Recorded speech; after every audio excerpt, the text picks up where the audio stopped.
tonight, the Valentine's Day shooting that's left a woman dead.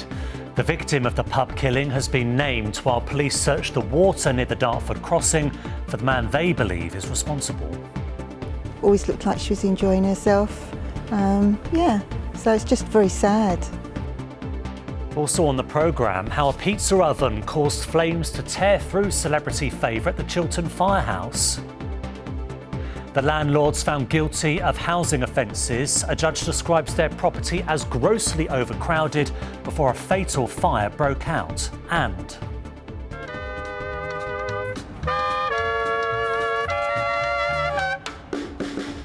with 80 days until the 80th anniversary of VE Day, a very special get-together. Good evening. Police have spent the day combing the banks of the River Thames below the QE2 bridge at Dartford. It's thought a man fell from the carriageway after a shooting at a village pub near Sevenoaks. The victim was named this afternoon as Lisa Smith from Slough. She died at the scene outside the Three Horseshoes pub in Knockholt. James Dunham has more. Lisa Smith's life ended in a horrific act of violence on Valentine's Day night. A 43-year-old mother from Slough, described as a lovely person, shot dead in a pub car park. At the Three Horseshoes in Knockholt, balloons designed for celebration are a symbol of grief. Local resident Joanne remembers seeing Lisa from previous events held at the pub. New Year's Eve, she was full of life and, enjoying the party. Very lively, very sociable, always looked like she was enjoying herself. So it's just very sad, very sad. Everyone's sort of, I think, very subdued. There's not that many people around. Normally you'd have people running and going out for their walks with the dogs. But no, we've noticed it's gone very quiet. Police began their investigation at around 7 on Friday evening. 30 people were inside the pub enjoying a meal when it was interrupted by screams and gunshots. Police believe the male suspect, who is known to the victim, travelled 15 miles to the Dartford crossing, where a car and firearm were recovered. Officers also received a report that the man had gone onto the wrong side of the bridge barrier and ended up in the water. 3 days on, no one has been found. Back in Knockholt, the local church has opened its doors to support villagers stunned by the tragedy. I had a text message from one of my church wardens and my immediate reaction was, oh, that can't be right, that's got to be a misunderstanding. And I think that sense of shock and disbelief, that's really been, I think, what I've heard from other people. I think shock is the word I've heard from every single person I've spoken to over the weekend. For many, the killing represents Knockholt's darkest day, an ordinarily peaceful place, now a centre point for a family to process pain and loss. James Dunham, ITV News. Next tonight, it is one of London's favourite celebrity haunts, but on Friday the Chiltern Firehouse went up in flames. The hotel in Marylebone, which was due to host the post-BAFTA Film Awards party over the weekend, remains closed as the damage is assessed. Today, it's been revealed how the fire started. Anton Allen is here with me now. So, Anton, what do we know?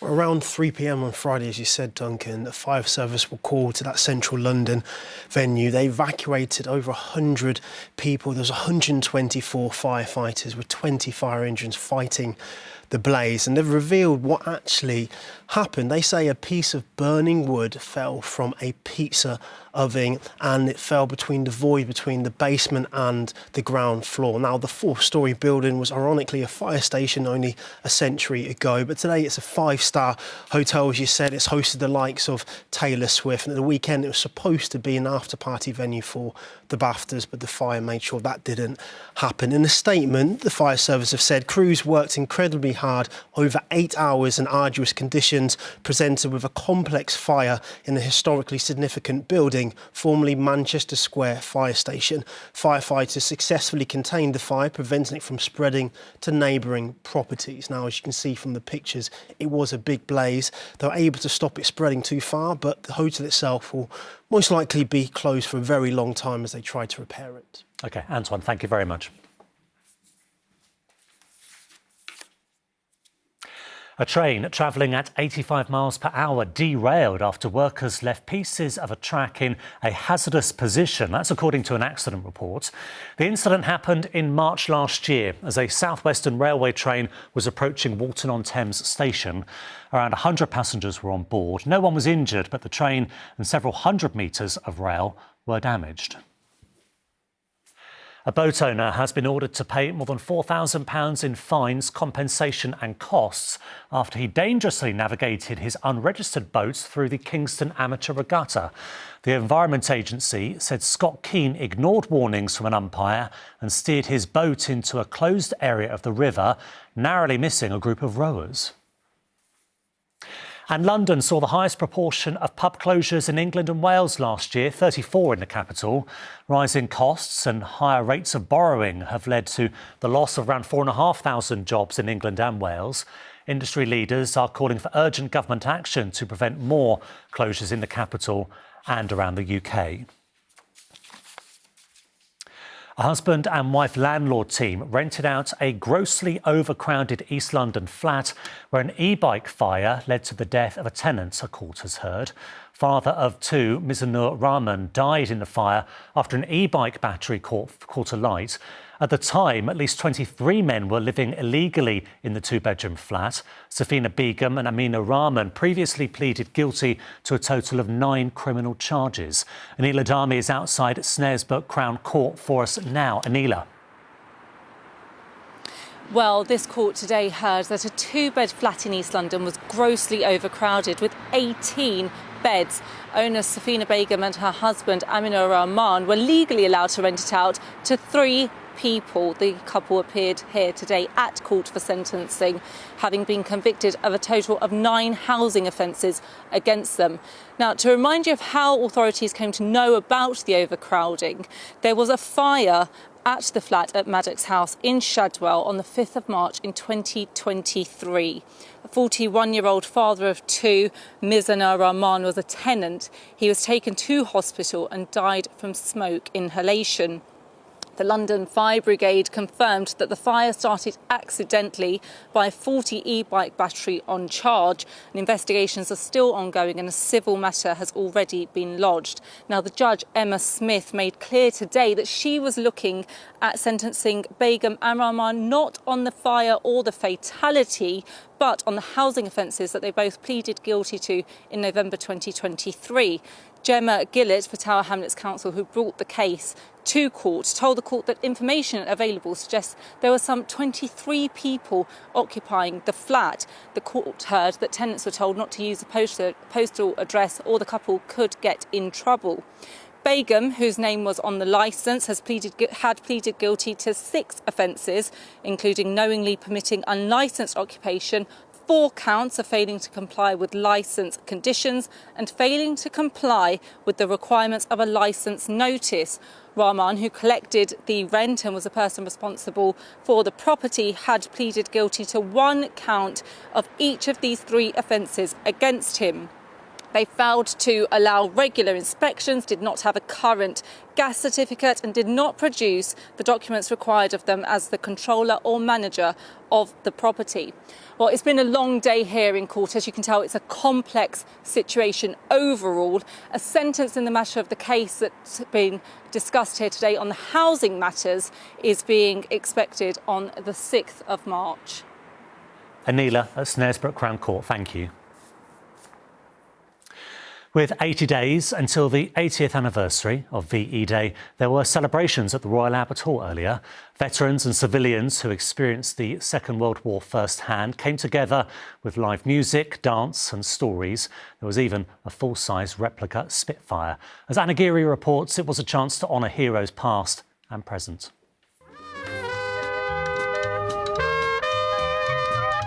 Royal Air Force bands, the Squadronaires, entertain Second World War veterans outside the Royal Albert Hall. Today marks 80 days until festivities for the 80th anniversary of VE Day get underway.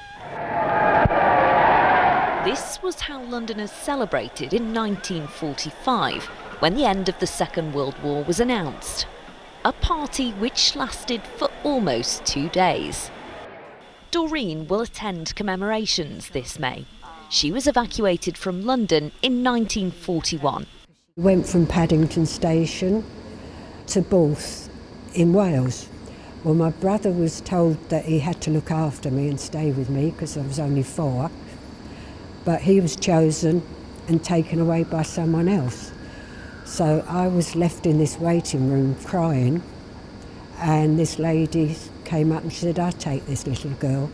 She took me out for walks down the country lanes, told me the names of wildflowers, talked about flowers in the house. Hence I became a florist, which I was for 60 years. Doreen, pictured here wearing socks, had a happy 4 years in Wales. When she returned to White City, she remained close to the woman who had given her safety from the Blitz. She always wrote to me, and she wrote and she said, "I can't be your number 1, but I'll still be your number 2 mum." Ruth, too, has clear memories of her wartime experience. She joined the Wrens, the Women's Royal Naval Service, posted to a training camp for combined operations for D-Day. Ruth was a captain's steward. You had to serve at table and you had to clean his room, look after his clothes. But he came in one day and he'd got snow on his feet and he fell and he says, "Ruth polished the floor." I said, "Sir, that's snow on your boots."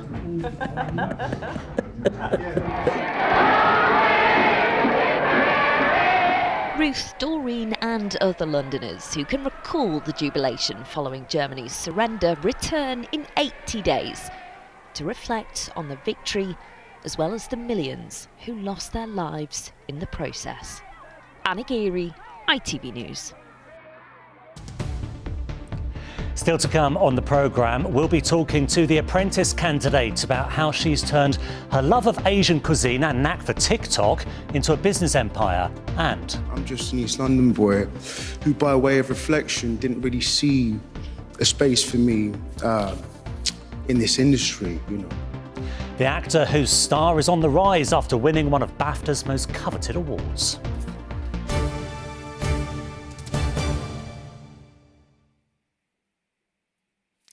But first, young members of the Ebony Horse Club in Brixton have been treated to a special day at Ascot Racecourse, where they had the chance to meet the club's president, the Queen. The club offers riding lessons to young people from low-income backgrounds. The Queen's visit was a highlight of a day filled with races and a tour of the stables, offering a unique experience for the young riders. Rags Martel went along. The Crown with the community. Brixton's horse riding charity given an audience with Queen Camilla at Ascot. She was making sure everyone was smiling and making sure our day was going good. Got to shake her hand. I just felt very recognised by her. Like, not regularly people from my background, from like Brixton, we don't really get to meet people that famous. I don't even know, everyone said inspirational, but I just think it is inspirational. This was a day at the races championing the work of Ebony Horse Club, an inner-city riding charity with a royal president. You don't find many Ebonies all over the world. Where do you find a riding stable in the middle of a city? I know. You know, which teaching all these young people to ride, which otherwise they wouldn't get the chance. Absolutely. So I think it is a unique and very, very special place. Based in Brixton, Ebony is a youth charity with horsepower. 175 children a week are kept off the street and educated in equestrian ways. You meet so many new people on how to work as a team. Ebony has really changed me in everything. It's made me more socially active and everything. People make Ebony as much as the horses make Ebony. On Saturday, a group from Ebony were guests of honour at Ascot, trackside with their own box, jockeying to the best positions. And the second race of the day is actually named after the charity. But Ebony's work has much more track to run. We have 9 stables, we have 9 ponies, a little arena, and we have children that come to us from the estates within the area. Horses are a wonderful tool for those children to find their way. So this is the new site. But Ebony is about to get bigger. This new site in Southwark will double the charity's work. We've been doing what we're doing for a long time now, and our young people are absolute magic. And it's so important to us that we can see that replicated with another group of young people who need us just as much. Haviland is getting there with every stride on the near side. And Ebony is already producing champions. In 2019, Khadija Mellah became the first British Muslim woman to win a race wearing a hijab. While Ascot crowds cheered on the runners and riders this weekend, the real winner was the Ebony Horse Club. Rags Martel, ITV News. Next tonight, she's vying for Lord Sugar's investment on the latest series of The Apprentice, but Amber Rose Badruddin has done all right on her own so far. When she was 22 years old, she spotted a gap in the market, opening an Asian supermarket in Croydon. Her success fueled by a huge social media following. Before I speak to Amber Rose, here she is in action on The Apprentice. When I want something, I have to have it. Sleeping is overrated. I've got really big goals to hit. I can sleep when I'm dead. Amber Rose, why shouldn't I fire you? Because I genuinely feel like I have so much to give to this process. I can take accountability and say, You certainly can talk, I've got to tell you that. What are you offering me? We could pick the rhubarb ourselves. Is that something that we could do? Yeah, you can go and pick it yourselves if you want. Yeah. Let's be really quick, guys. Yeah. Just leave it on the floor. Dump it on the floor. Oh, there's a slug on me. This is my idea of hell. Amber Rose, what's it like watching that go out? Because I'm guessing it was all filmed so long ago. I feel like it feels like as much of a shock to me as it probably is to everybody watching it. It's the first time I've seen it, and you know we have very long filming days, and yeah, it's interesting to see how everything's pieced together, but surreal, I'd definitely say. Well, talking about the piecing together, how does it feel? Because obviously everything is condensed and edited, that's TV. Indeed. Do you feel like you get a fair representation? I think so far I'd say so. I've had some tough, moments in the boardroom so far, but that's all part and parcel with the show. You know, The Apprentice is an extremely tough process, and so it's to be expected, I'd say. What is it like when you're doing those tasks and you can see Karen, or Baroness Brady, I should say, or Tim watching you? Do you feel their presence? You definitely do, but I think after some time you kind of learn to kind of ignore everything, all the cameras, all the production, and just really focus on the task itself and try to win so you're not put back in the bottom three like I was. Yeah, you were project manager when you had to create a virtual pop star and you came up with this catchy number. Here we go. Coulda, woulda, shoulda, not good enough. Get that mullah, came from the bottom straight to the top. Now life's sweet, like sugar. The fire keeps turning, everything we're learning. It's time to get some money. The tables are turning, turning, turning, turning. Going, this is a motivational poem. Keep grinding, keep going.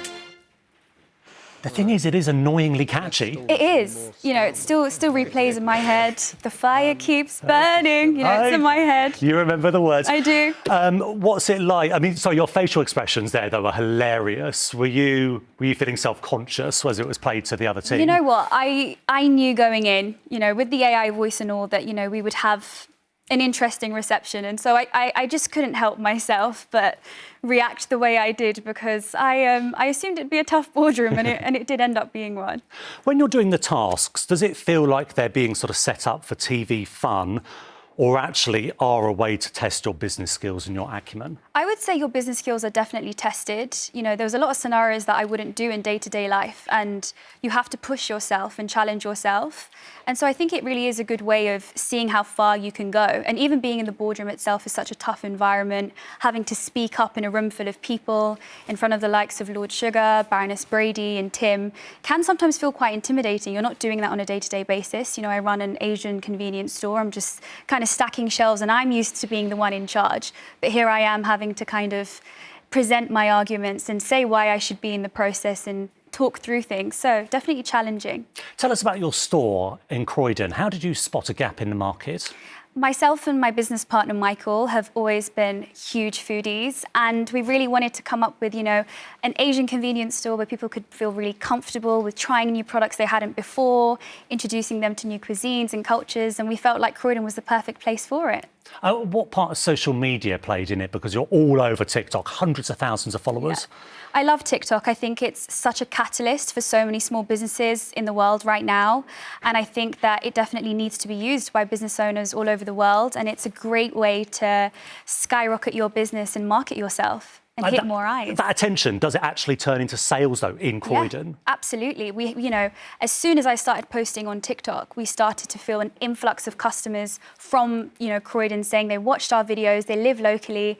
And so it's been fantastic to be on this journey so far. And I guess being on The Apprentice is such a full circle moment for all of my followers who've seen my journey to be like, it's now nice to see you in a new light. So brilliant. Yeah. Listen, Amber Rose, not even going to ask you how far you get. I know you won't tell me, and we don't want to ruin it anyway. Listen, lovely to have you in, and good luck with your shopping. Thank you so much for having me. Thank you, Amber Rose. Thank you.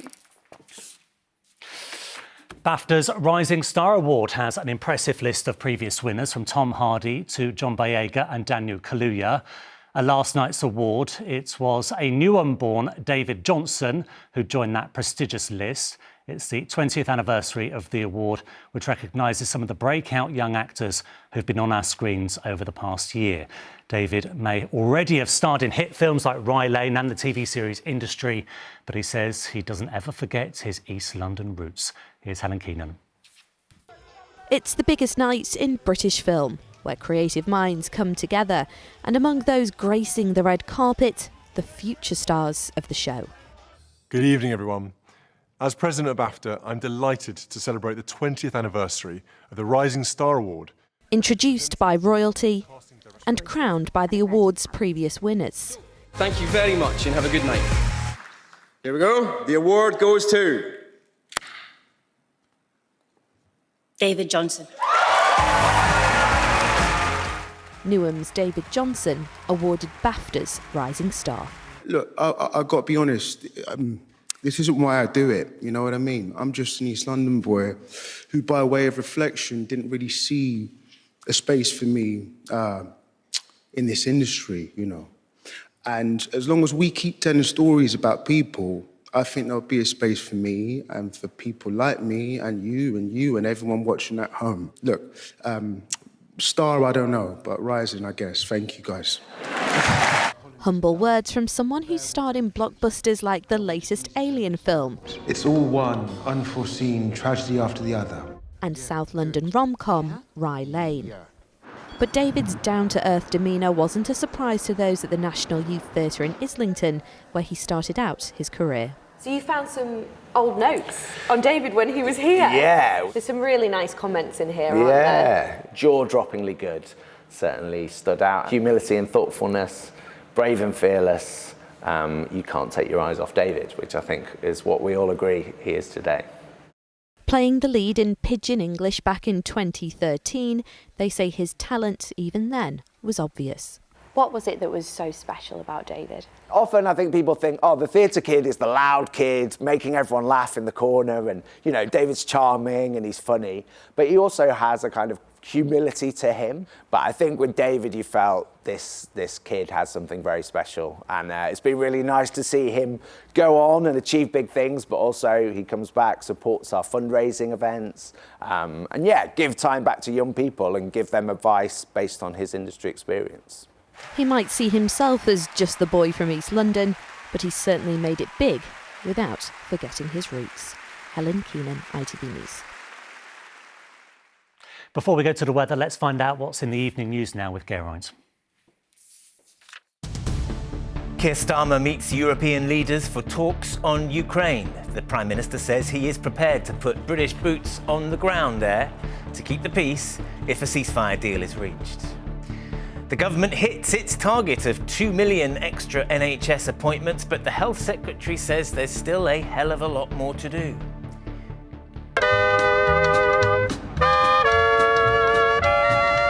And the countdown is on. Veterans get ready for the 80th anniversary of VE Day in 80 days' time. Join me for those stories and more at 6:30. The evening news is in a few minutes' time. Now, though, let's have a look at the weather. Here's Nick Miller with the forecast.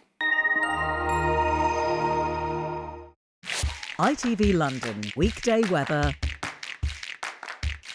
is sponsored by Octopus, the renewable energy company.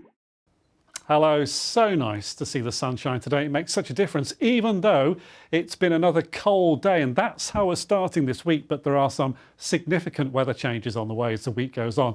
By Thursday, it's going to feel so much milder, although I'm going to bring in some spells of wind and rain, though not excessively wet and windy. We are just getting rid of the blocking high pressure, which has stopped Atlantic low pressure from coming in. As that happens, some initially weak weather fronts will roll in with cloud and patchy rain, something a bit wetter by the end of Friday. But the isobars are tightening, so the wind is going to be picking up, but also changing direction from an easterly to more southerly or even southwesterly. And that's why these milder colours will be coming in. We'll see temperatures lifting on Thursday up to around 14 degrees. Haven't seen that since mid-December. So, of course, it is going to feel very, very different.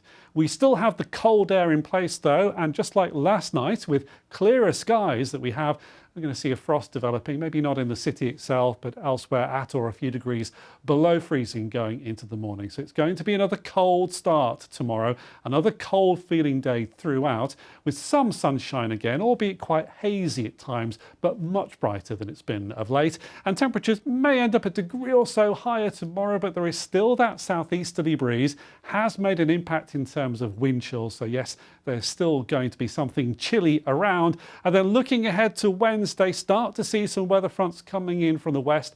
They are the first signs of the change. Temperatures will be soaring with that change in wind direction, but cloud and the chance of rain. Octopus Energy sponsors ITV London weekday weather. And finally from us, London's favourite Singleton has proved box office gold once again. The fourth instalment of Bridget Jones has beaten the previous 3 outings, making more than £11 million in its first 4 days. Mummy! Mabel's stuck up the tree! We're going to die! Everything all right, Mrs. Darcy? Oh my God. Hiya. I've climbed a magical man tree. Hello. You can call me Rockstar. Bridget Jones. But you can call her Mummy. Bridget Jones, mad about the boy, sees the unlucky in love character in Hampstead after years living in Borough Market. The movie is now the best performing rom-com in the UK on opening weekend ever. Ve good, as Bridget Jones would say. And that is it from us. The evening news is next with Geraint. But for now, from all of us in London, thank you for watching. Have a lovely evening. Bye-bye.